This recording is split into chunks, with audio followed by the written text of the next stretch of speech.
అమ్మ చేతి గోరుముద్ద ఇప్పుడు ఎంతమంది బిడ్డలకు అందుతోంది?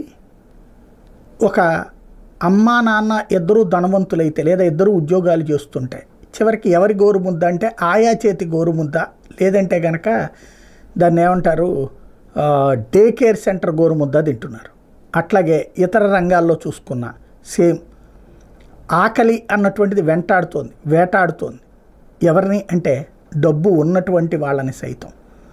చివరికి ఇవాళ వంటలు చేతకాని అమ్మలు, లేదా వంట అంటే ఏంటో తెలియని అమ్మలు, తెలిసినా ఓపిక లేని తీరిక లేని అమ్మలు 100కి 60 నుంచి 70, 100కి 100 అంటలా నేను, 20 నుంచి 30 బెటర్.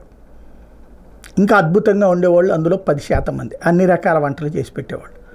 క్రమంగా వంటకి దూరం అవుతున్నాం. ఇప్పుడు స్విగ్గీలు, జొమాటోలు, హోటళ్ళు, రెస్టారెంట్లు. ఇదివరకు శని ఆదివారాలు వచ్చింది లేదు సెలవు రోజులు వచ్చిందంటే అమ్మకి మరింత ఎక్స్ట్రా డ్యూటీ మిగతా రోజులతో పోల్చుకుంటే. అదే ఇవాళ రోజున శని ఆదివారాలు వచ్చిందంటే సకుటుంబ సపరివార సమేతంగా హోటల్ వాళ్ళకి పని ఎక్కువ, హోటల్లో ఉండేటటువంటి వాళ్ళకి తీరిక లేనటువంటి పని అవుతుంది.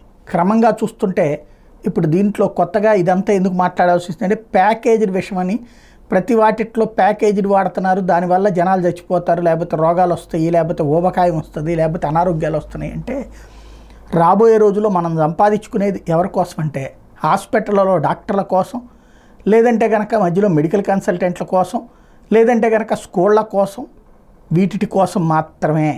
ఇది మారుతుందంటే మారదు. ఎందుకంటే సంపాదన లేని ఆడదాన్ని అంగీకరించట్లేదు అనేకంటే కూడా సంపాదన లేని ఆడవాళ్ల పట్ల కొంత దాన్ని ఏమంటారు చులకన భావంతో చూస్తుండటంతో వాళ్ళు సంపాదించాలనుకుంటున్నారు.